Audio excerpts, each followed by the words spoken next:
Good morning, all of you. In this lecture, we will continue our next question.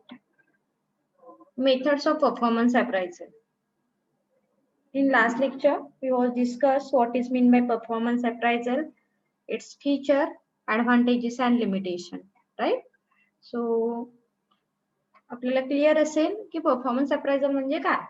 थोडक्यात आपण काय बघितलं होतं. Performance appraisal means it is the evaluation of employee's performance. Performance appraisal मध्ये काय केलं जातं तर एम्प्लॉईचं इव्हॅल्युएशन केलं जातं. आणि वर्षभरामध्ये जे काही टास्क त्याने कंप्लीट केलेलं आहे त्याच्याशी रिलेटेड त्याचं इव्हॅल्युएशन हे केलं जातं. म्हणजे इव्हॅल्युएशन केलं जाणार आहे त्यासाठी आपण काही मेथड्स फॉलो करतो. सो काय आहेत बघा मेथड. ह्या बेसवरती हा क्वेश्चन असेल. Methods of performance appraisal. Companies use different method of appraisal for identifying and appraising the skill and qualities of the employees. मग ह्या ज्या मेथड्स आपण यूज करतो त्या कशासाठी यूज केल्या जातात. The skill and qualities of the employees. Okay. So this can be broadly classified into two categories: traditional methods and modern methods. So traditional methods मध्ये checklist method, confidential report, critical incident method, ranking method, graphic rating scale and narrated essay. अशा methods traditional method मध्ये include आहे. And modern method includes role analysis, assessment center, management by objective, MBO, then behavioral accord rating scale and core rating scale, psychological testing, human resources accounting and 360 appraisals. Okay. So अशा methods आपल्याला detail learn करायचे आहे. First traditional methods काय आहेत आपण detail बघू. Traditional methods of performance appraisal. So traditional methods are relatively old methods. Traditional method म्हणजेच काय तर ज्या ओल्ड पूर्वीपासून आपण अप्रायझल साठी यूज करत आलेलो ज्या मेथड्स आहेत ह्या ट्रॅडिशनल मेथड्स असणार आहे of performance appraisal. This method are based on studying personal quality. So यामध्ये ज्या एम्प्लॉईच्या पर्सनल क्वालिटीज आहेत याचा स्टडी केला जात होता. इट मे इन्क्लूड्स मग ह्या मेथड कशावरती बेस होत्या तर नॉलेज असेल, इनिशिएटिव्ह असेल, लॉयल्टी असेल, लिडरशिप असेल. सो याच्यावरती बेस्ड ठेवून परफॉर्मन्स अप्रायझल हे केलं जात होतं and it's judgement. A common feature of this method is they are all relatively simple.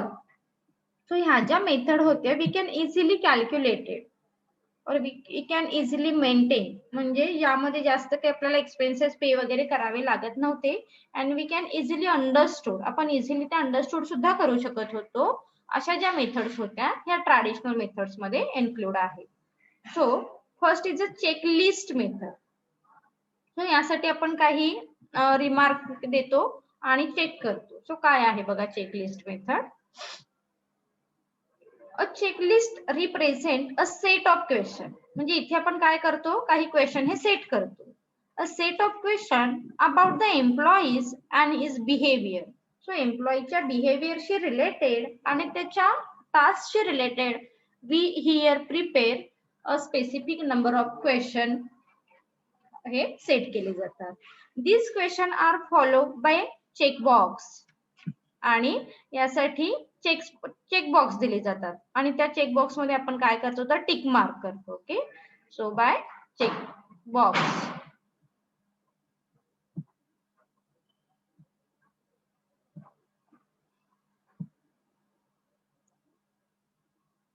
So the superior has to put a tick mark in any one of the box. आणि इथे for example इथे काही question आहेत आणि याच्या पुढे आता इथे त्याचं एक्झाम्पल पण दिलेलं आहे. एक minute. So the superior has to put a tick mark in any one of the box. This method can be explained with some example. So आता काय एक्झाम्पल आहे असे टिक बॉक्स आहेत. टिक मार्क आपण इथे देऊ शकतो. Does the employees have leadership quality. मग त्याच्यामध्ये असेल तर एस ला टिक करणार, नसेल तर नो ला. It's very simple too simple this method we can easily understood. म्हणजे एका टिक मार्क वरून आपण काय करू शकतो, इझिली अंडरस्टूड करू शकतो की त्या एम्प्लॉईची काय क्वालिटी आहे, त्याच्यामध्ये कोणतं स्किल आहे, काय त्याचं नॉलेज आहे. Okay, so if employees capable a group effort, म्हणजे तो ग्रुप इफोर्ट साठी कॅपेबल आहे का, एस असेल तर एस ला टिक करणार, नसेल तर नो ला टिक करणार. Okay, then has the employee show analytical skill on the job, मग त्याच्याकडे काही अनालिटिकल स्किल आहे का जॉबशी रिलेटेड, असेल तर येस, नसेल तर no. It's very easy methods. Is it clear? First method. Yes, ma'am. Yes.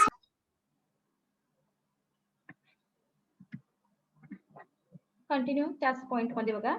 Here the rater only does the reporting on checking the HR department. So हे जे रिपोर्टिंग आहे, checking आहे, हे कोण करणार आहे, तर HR डिपार्टमेंट काय करेल, याचं रिपोर्टिंग आणि चेकिंग हे करेल. Does the actual evaluation. This method an extremely simple method and does not involve a lot of time. आता इथे टाइम तुम्हाला जास्त स्पेंड करावा लागणार आहे का चेकलिस्ट मेथड मध्ये, नाही. We can easily put a specific tick box. So the same set of question can be given for every employees. म्हणजे इथे तुम्ही प्रत्येक एम्प्लॉई साठी वेगळा क्वेश्चन सेट करताय का, नाही. So here we set question every employees, आपण प्रत्येक एम्प्लॉई साठी सेमच क्वेश्चन सेट केलेला आहे. So that there is a uniformity in selection of employees, म्हणजे कुठेही तुम्हाला बायसनेस बघायला मिळणार नाहीये, कारण प्रत्येक एम्प्लॉईज साठी आपण एक स्टँडर्डाइज क्वेश्चन सेट केलेले आहेत आणि ते टिक मार्कला आपण इम्पॉर्टन्स देतो. That is why this method is easy to administrator. It is economical and limited training is required for conducting it. म्हणजे ही मेथड जर तुम्हाला कंडक्ट करायची असेल तर कोणत्या म्हणजे HR ला तुम्हाला ट्रेनिंग द्यायची गरज नाहीये. Okay, they can easily understood and he can easily maintain this method. Second is a confidential report. Confidential या वर्डिंग वरूनच लक्षात येईल तुम्हाला, म्हणजे इथे जे तुम्ही डेटा मेंटेन करणार आहात हा कसा असणार आहे, तर कॉन्फिडेन्शियल रिपोर्ट मध्ये तुम्हाला मेंटेन करावा लागतो. That is why this method is mostly used in the government organisation. हे लक्षात ठेवा. So confidential performance appraisal method is used in government organisation. Government organisation मध्ये यूज केली जाते. So it is the descriptive report. Descriptive method आहे, कारण इथे आपण काय करतो, डिटेल अनालिसिस हे करतो.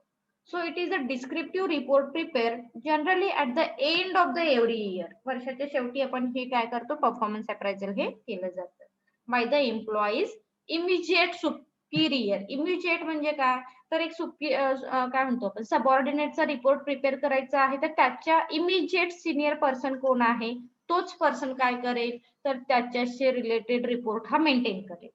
लक्षात येतंय, म्हणजे कोणताही थर्ड पर्सन हा रिपोर्ट प्रिपेअर करणार नाही. सो त्या एम्प्लॉईचा सुपिरियर इमिजिएट सिनियर पर्सन कोण आहे तो प्रिपेअर करेल. Is it clear intro? हा इंट्रो त्याचा लक्षात आला का? Yes. So the report highlight the strength and weakness of the subordinate.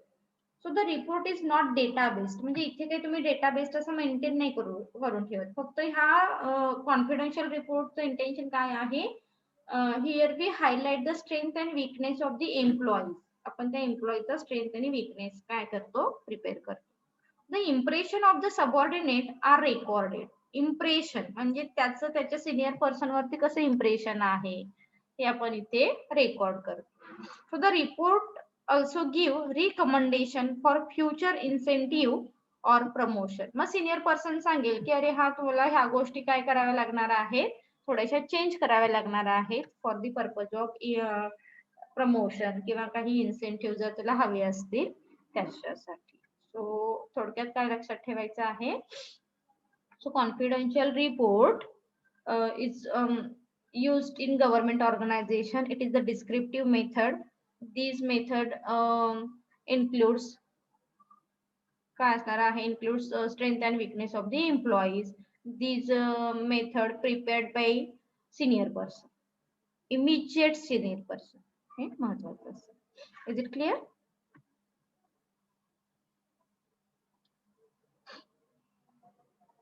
Is it clear? Yes. Okay. So third method is a critical incident method. Critical incident method.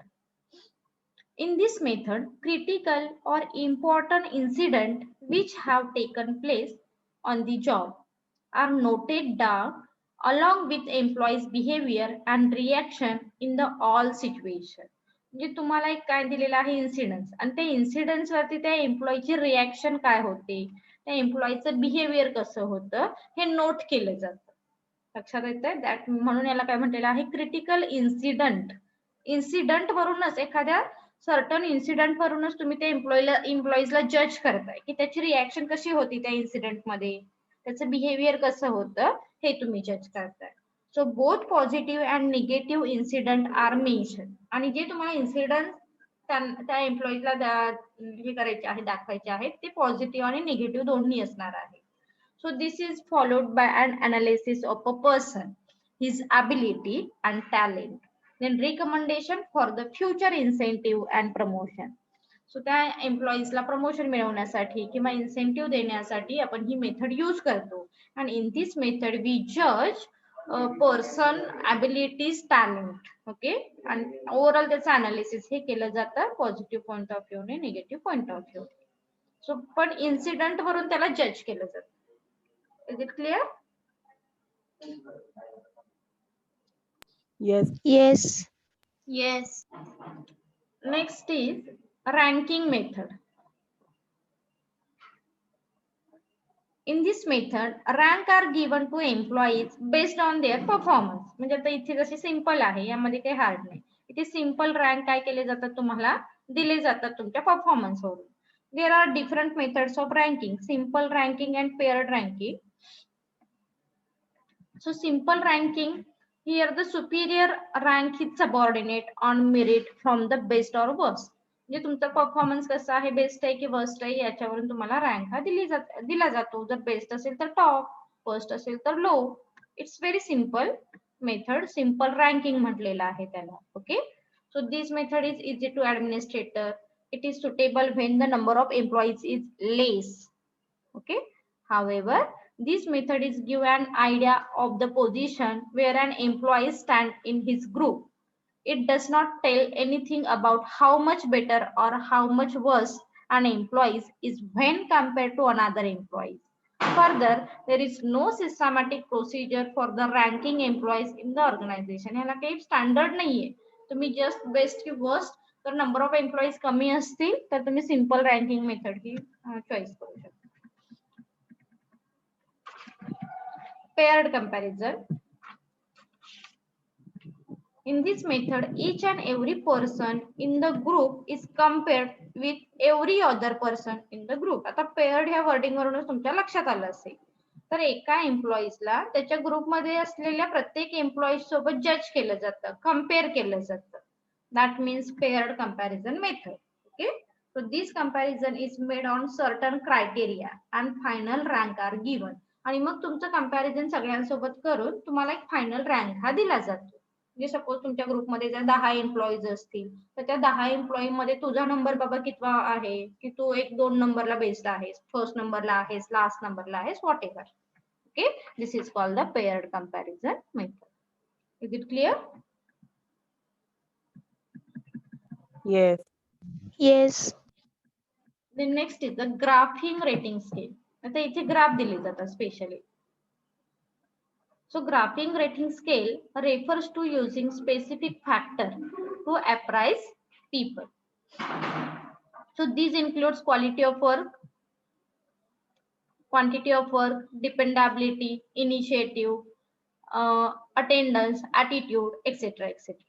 म्हणजे काही standard तुम्ही काय केलेलं आहे, फॉलो केलेलं आहे आणि ह्या बेस वरती तुम्हाला काय करायचं आहे, त्याला रेटिंग हे द्यायचं आहे. So the entire appraisal is presented in the form of the chart. आणि ह्या चार्ट मध्ये काय करताय तुम्ही, एंटायर प्रेझेंटेशन देताय. The chart generally contain first column which indicate the quality which are being appraised and other columns specify conclusion such as the unsatisfactory, satisfactory, good or outstanding. म्हणजे जसं आपण सांगतो ना 5 पॉइंट लिकर्ट स्केल जसे असतात जिथे आपण रँक देतो. म्हणून काय केलेलं आहे ह्या ग्राफिक रेटिंग मध्ये काही स्पेसिफिक क्वेश्चन प्रिपेअर केलेले आहेत जे कशाशी बेस असणार आहेत. Quality of work, quantity of work, dependability, initiative, attendance and attitude. म्हणजे डायरेक्ट येस नो मध्ये नाही देते तुम्ही आन्सर, तर कसे देत आहात त्याला रँक दिलेला आहे. सॅटिस्फाय आहेत तुम्ही त्याच्या क्वालिटी बद्दल की न्यूट्रल आहात किंवा अनसॅटिस्फाय आहात किंवा गुड आहात. Okay, so this is the graphic rating scale. The senior has to put a tick mark for a particular quality in the appropriate column. आणि बऱ्याच वेळी असं लक्षात ठेवा की बऱ्याच ह्या मेथड्स मध्ये इमिजिएट सुपिरियर कोण असेल ना तोच अप्रायझल हा करत असतो. सो म्हणजे त्या एम्प्लॉईचा डायरेक्ट कॉन्टॅक्ट कोणासोबत जास्त वेळ येतो अशा पर्सनला त्याचं रिमार्क त्याला द्यावे लागतात. So such a chart are prepared for every employee from the graphic rating scale. Expert can be obtained about the performance standard of the employee. Is it clear? Graphic rating. Yes, ma'am. Yes. Narrated essay.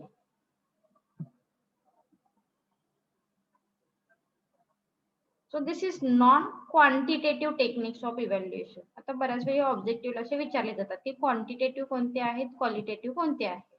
ही कशी आहे method तर this is the non quantitative techniques of evaluation. In this method, the senior is supposed to write a narrative essay describing the quality of his junior. म्हणजे detail तुम्ही काय करताय ते employees कसं आहे ओव्हरऑल तुम्ही एसेस त्याचा मेन्शन करताय. सो नॅरेटेड एसे म्हटलं जातं त्याला. इमिजिएट कोण सुपिरियर असेल, सिनियर पर्सन असेल तो नॅरेटेड एसे मेन्शन करतो. सो यामध्ये कोणत्या बेसला इम्पॉर्टन्ट दिलं जातं. Job knowledge and potential, understanding of the company's programme and policy. त्या एम्प्लॉईजला ऍक्च्युली माहिती आहेत का कंपनीचे प्रोग्राम काय आहेत, पॉलिसी काय आहेत, त्याचं जॉब नॉलेज कसं आहे.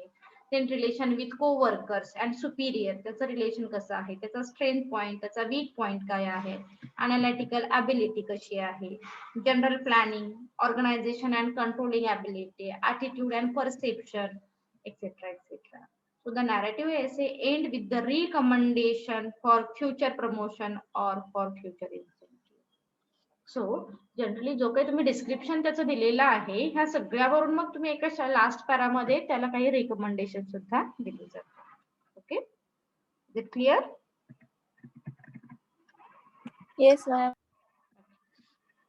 So these are some traditional methods. आपण ज्या बघितल्या तर ट्रॅडिशनल. आता आपण मॉडर्न मेथड्स बघणार आहोत. सो ऍज पर टास्क काय केल्या जातात त्या डिफरंट आपण यूज करतो. So modern methods of performance appraisal. So modern methods of performance appraisal are being increasingly used by the company. This day, performance appraisal involve the opening of many people about the employee. So some of these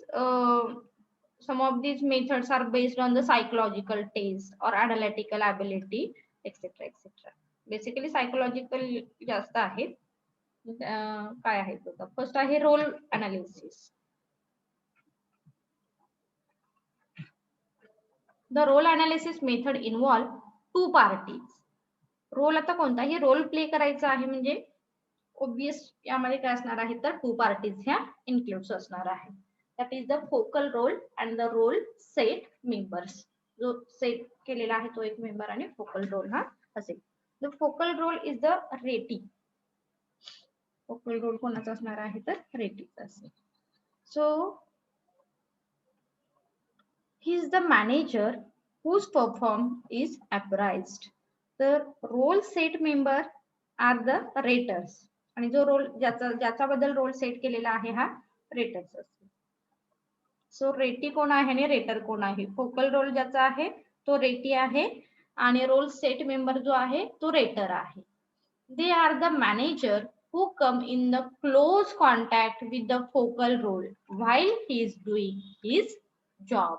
म्हणजे जसं की आपण आधीच्या सुद्धा point मध्ये सांगितलेलं आहे ranking कोण देणार आहे किंवा अप्राइज कोण करणार आहे जो एम्प्लॉईज इमिजिएट कॉन्टॅक्ट कोणत्या एम्प्लॉई सोबत असेल अशा सिनियर पर्सन कडूनच रँकिंग हे दिलं जातं किंवा अप्रायझल हे दिलं जातं. So the role set member जज the performance of the focal role. So काय केला जातो, त्या एम्प्लॉईचा फोकल रोल हा जज केला जातो. As per their judgement the focal role make change his performance. So intention काय आहे, त्या एम्प्लॉईचा परफॉर्मन्स हा चेंज होण्यासाठी रोल अनालिसिस मेथड ही यूज केली जाते. म्हणजे ऍक्च्युली जेव्हा रोल प्ले होतो ना, तेव्हा आपल्या लक्षात येतं की अरे आपण काय आहे, कोणत्या ऍक्टिव्हिटी मध्ये कमी आहोत किंवा काय, ह्या इंटेन्शनने तो रोल अशा पद्धतीने प्ले केला जातो, focal role. Then assessment center. So this method is mostly used for selecting employees and the managers. However, nowadays this method is used for performance appraisal. It is used to decide which manager has to be promoted at a higher level. Okay, to the higher level. म्हणजे एखाद्या एम्प्लॉईचं higher level वरती promotion करण्यासाठी assessment centre method ही use केली जाते. So the ratee are given many psychological test, management game, oral presentation and other exercise. म्हणजे त्या रेटीला काय करावं लागतं, म्हणजेच ज्याचं अप्रायझल होणार आहे त्या पर्सनला आपण रेटी असं म्हणतो. आणि रेटर म्हणजे कोण, जो पर्सन त्याला रिमार्क देणार आहे तो रेटर, राईट. So रेटी परफॉर्म और रेटी गिव्ह मेनी टेस्ट. मग त्या टेस्ट कशाशी रिलेटेड आहेत, तर सायकोलॉजीशी रिलेटेड आहेत, काही मॅनेजमेंट गेमशी रिलेटेड आहेत, ओरल प्रेझेंटेशन साठी असेल, other exercise what ever. So they are ask question and they are जज बाय द रेटर. सो रेटरने जे काही क्वेश्चन विचारलेले आहेत ते क्वेश्चन तो काय करेल, क्लिअर करेल. The characteristic assessed are assertiveness, perceive ability, communicating ability, plan and organizing ability, self-confidence, resistance to stress, energy level, decision making, sensitiveness to feeling, administrative ability, creative and mental alertness, etc. etc. Okay, so खूप साऱ्या गोष्टी समोर ठेवून assessment. आता assessment ह्या wording वरून कोणत्याही गोष्टीची असेसमेंट ही सिंपल नसते. असेसमेंट ह्या वर्डिंग मध्ये खूप सारं मिनिंग आहे, लक्षात ठेवा. सो असेस करणे म्हणजे मग त्याची ॲबिलिटी ओव्हरऑल, मग ती कॉन्फिडन्स रिलेटेड असेल, कम्युनिकेशन रिलेटेड असेल, ऍडमिनिस्ट्रेटिव्ह रिलेटेड असेल, मेंटल अलर्टनेस रिलेटेड असेल, ह्या सगळ्या गोष्टी काय केल्या जातात, असेस केल्या जातात. So assessment centre. Is it clear? Assessment centre.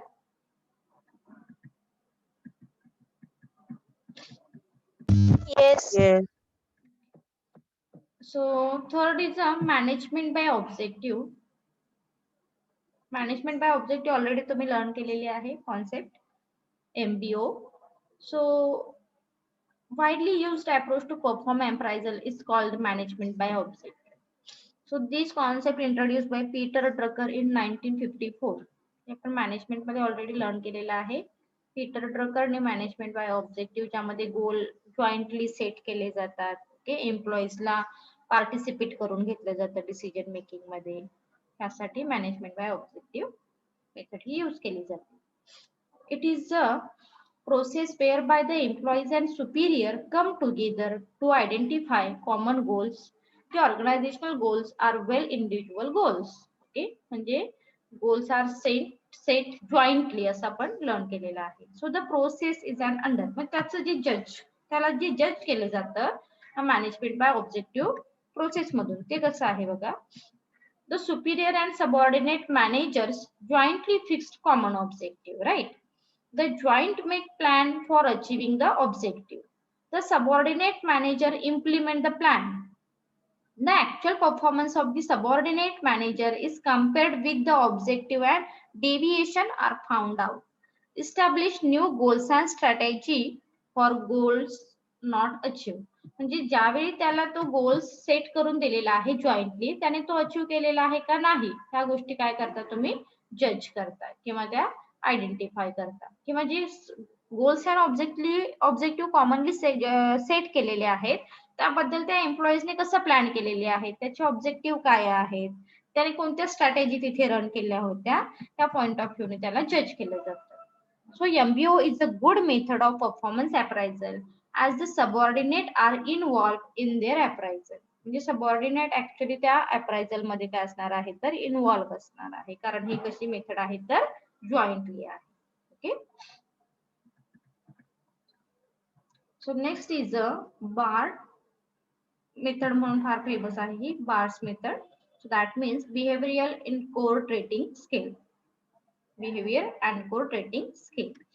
So BARS method is a variation of simple graphic scale method. So it is behavioral related असणार आहे. So in this method the appraisal is done to test the attitude or behavior of the employee. So ह्या bars system मध्ये काय केलं जातं, एम्प्लॉईचं behaviour attitude हा check केला जातो. So normally people with the positive approach or attitude view and perform their job differently as compared to people with the negative approach. म्हणजे आता पण नक्कीच आपल्याला माहिती आहे की आपला ऍटिट्यूड, आपलं बिहेवियर पॉझिटिव्ह निगेटिव्ह हे फार इम्पॅक्ट करतं आपल्या वर्क वरती. जर आपला ऍटिट्यूड हा पॉझिटिव्ह असेल, आपलं बिहेवियर पॉझिटिव्ह असेल, we can solve any task, we can complete any task. Okay. मग तुमचा ऍटिट्यूड ऍक्च्युअली इथे काय केला जातो तर टेस्ट केला जातो. So the employees with a positive attitude towards their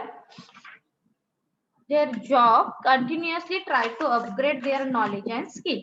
म्हणजे जर तुमचा एखाद्या पॉइंट कडे बघण्याचा ऍटिट्यूड पॉझिटिव्ह असेल तर नक्कीच तुम्ही काय करता, तुमचं नॉलेज असेल, तुमचं स्किल असेल हे अपग्रेड करत जाता किंवा इम्प्रूव्ह करत जाता स्वतःकडे. तर तुमचा निगेटिव्ह ऍटिट्यूड असेल तर तुम्ही तेच काय म्हणतो, कंटाळ जीवन जगणं म्हणतो ना, की ओके हो सगळं चाललेलं आहे ना, सो असंच राहू दे. म्हणजे प्रत्येक गोष्टीकडे बघण्याचा जो ऍटिट्यूड असतो हा निगेटिव्ह असतो बघा. सो ह्या गोष्टी ह्या बार सिस्टीम मध्ये जज केल्या जातात. Then psychological approach. आता इथे जसं आधीच्या पॉइंट मध्ये तुमचं बिहेवियर पॉझिटिव्ह किंवा निगेटिव्ह हे जज केलेलं आहे, इथे सायकोलॉजी काय आहे तुमची ही बघितली जाते. So this is one of the most frequently used modern methods of performance appraisal.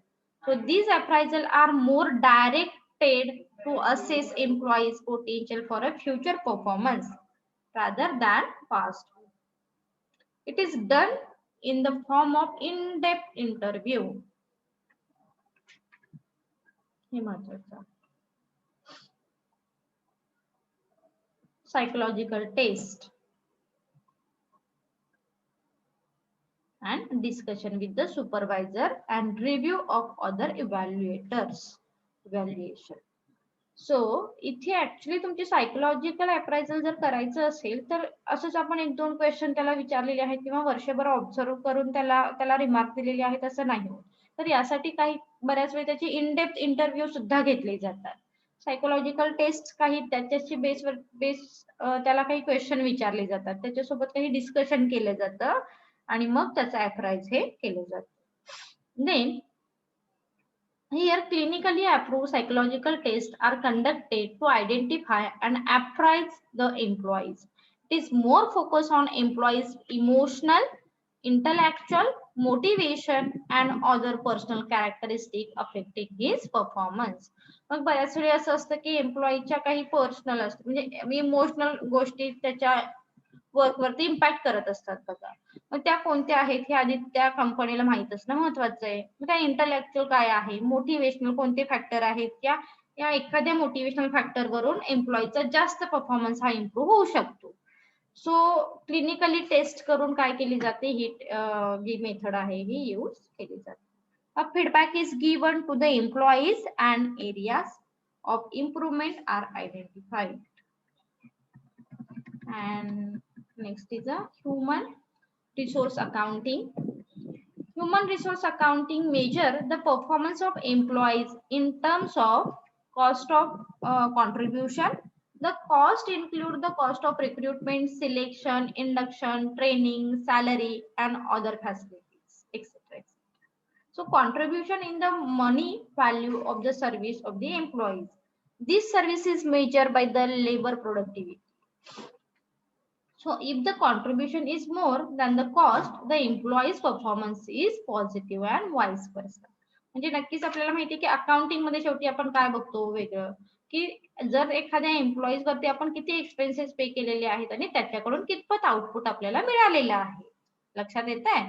So या बेसवरून आपण ही ह्युमन रिसोर्स अकाउंटिंग मेथड ही यूज करतो. And last point is 360-degree appraisal. In this method of appraisal, where all around approach, आता 360 म्हटल्यानंतरच लक्षात येईल की तुझा overall approach तुम्ही काय करताय तर आयडेंटिफाय करताय किंवा अप्राइज करताय, जज करताय. So feedback about the employees is taken from employees himself. हे लक्षात ठेवा की कोणत्या मेथड मधून त्या एम्प्लॉईचा स्वतःचा सुद्धा फीडबॅक घेतला जातो. सो ओनली 360-degree अप्रायझल मध्ये घेतला जातो. बाकी सगळ्या मेथड मध्ये त्याचा इमिजिएट सिनियर पर्सन जो आहे तो त्याचा अप्रायझल देत असतो. देन त्याच्यानंतर his Superior, his junior. It's very important thing. बऱ्याच सगळ्या मेथड मध्ये सिनियर पर्सन कडून घेतले जातं, पण ह्या मेथड मध्ये ज्युनियर पर्सन कडून सुद्धा त्याचा अप्रायझल घेतला जातो. His colleague, customer and other people deals with. म्हणजे तो एम्प्लॉईज डायरेक्टली इनडायरेक्टली कोणाकोणाच्या कॉन्टॅक्ट मध्ये आहे. Contact in the sense relating to work. Okay. So अशा सगळ्या एम्प्लॉईज कडून त्याच्याशी रिलेटेड फीडबॅक हा कलेक्ट केला जातो. And based on all these observation and appraise is made and feedback is given. So this is one of the most popular method. So आता modern days मध्ये ही खूप पॉप्युलर मेथड आहे. म्हणजे immediate senior person कडून तुम्हाला जज नाही केलं जाऊ शकत फक्त. सो ओव्हरऑल जे तुमच्या अराउंड आहेत त्या सगळ्या पीपल कडून तुम्हाला जज दिले जातं. So 300-degree appraisal are useful to measure interpersonal skill, customer satisfaction, team building skill etcetera. Is it clear? Yes, ma'am. Okay. So इथे आपल्या मेथड्स ऑफ परफॉर्मन्स अप्रायझलच्या मेथड्स कंप्लीट झालेल्या आहेत. सो नेक्स्ट क्वेश्चन आपण पोटेन्शियल अप्रायझल नेक्स्ट लेक्चरला continue करू. Okay. Thank you.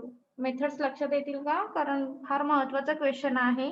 Detail का घेतला? कारण सेपरेट सुद्धा तुम्हाला एक्झामला विचारल्या जातात. ट्रॅडिशनल मेथड्स डिटेल विचारलेले आहेत, मॉडर्न मेथड सुद्धा डिटेल विचारलेले आहेत. एकदा रिवाइज करा. थँक्यू.